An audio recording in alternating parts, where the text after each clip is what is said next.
Beneath the suffocating weight of velvet curtains, the queen sat in silence. A candle guttered in its iron holder, casting long shadows against the gilded chamber walls. Her courtiers waited, frozen in reverence, none daring to breathe too loudly. For when Elizabeth Tudor forced a smile, the mask cracked, and the truth was revealed. Behind the powder and pearls, her teeth were blackened and broken, her breath foul enough to make strong men falter.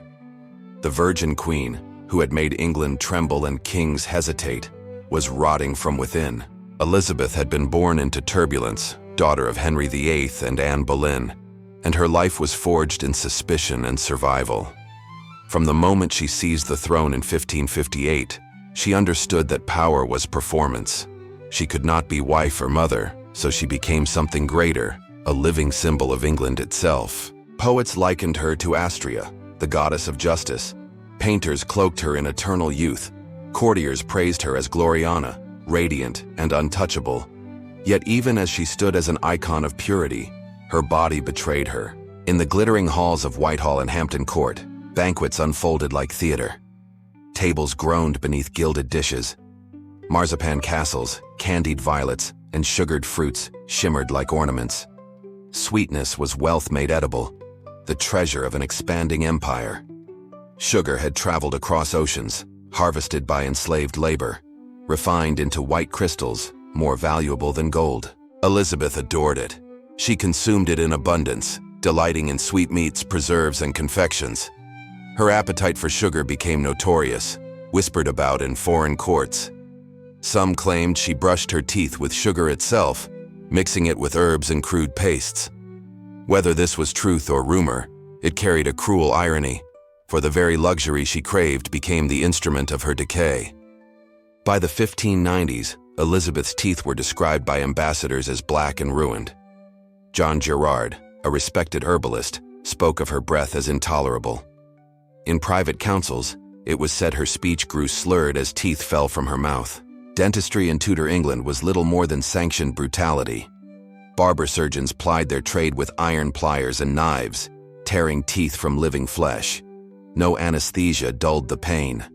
Patients writhed in agony, while the crowd held them down. The Queen's physicians urged her to submit, but she refused. The very thought horrified her. One courtier, desperate to convince her, endured an extraction before her eyes to prove its safety. Yet Elizabeth would not relent. She chose pain and wrought over surrender. In her court, no one dared speak of it. To insult her appearance was treason in all but name. Courtiers bowed and smiled, though their stomachs turned.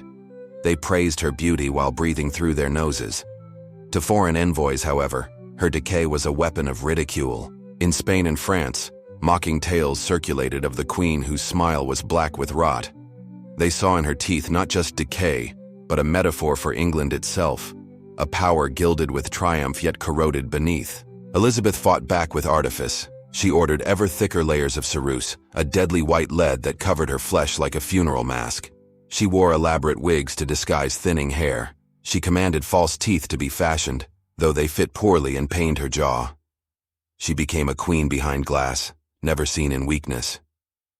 In her final years, she forbade mirrors in her presence, fearing the reflection of her own decline. Whispers spread nonetheless. It was said she never allowed her ladies to see her in disarray. Some claimed she slept in her wigs and paint, unwilling to let the illusion falter even in darkness. There were rumors she grew enraged when servants glimpsed her bare face.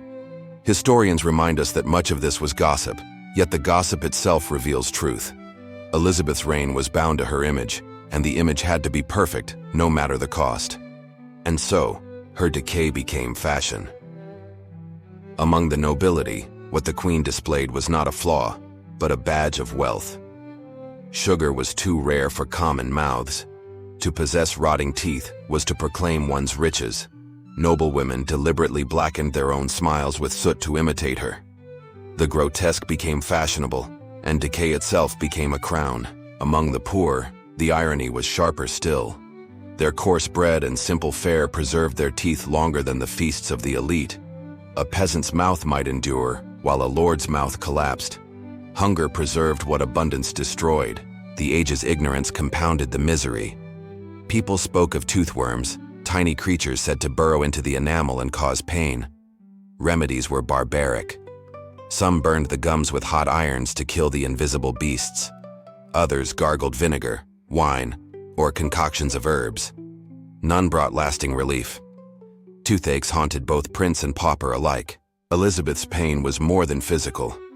In a world where a woman's appearance was her worth, her body threatened her authority. She was unmarried, childless, and aging.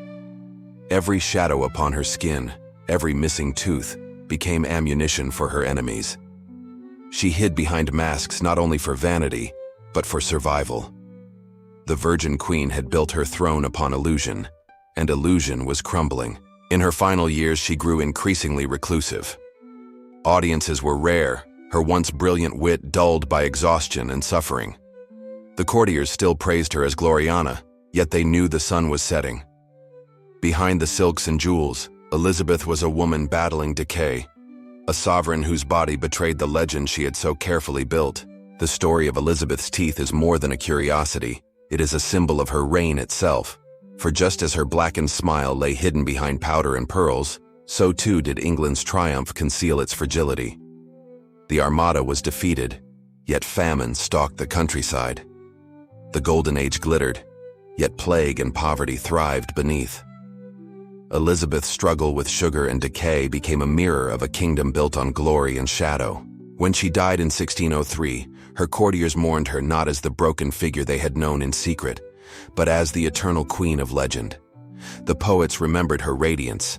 The painters preserved her youth. The masks survived, even as the woman beneath had long rotted away. Her story remains haunting because it asks a question that echoes through history. Can power truly conceal decay, or does corruption always find its way through the mask? Elizabeth ruled an empire, but could not conquer the sweetness that destroyed her smile.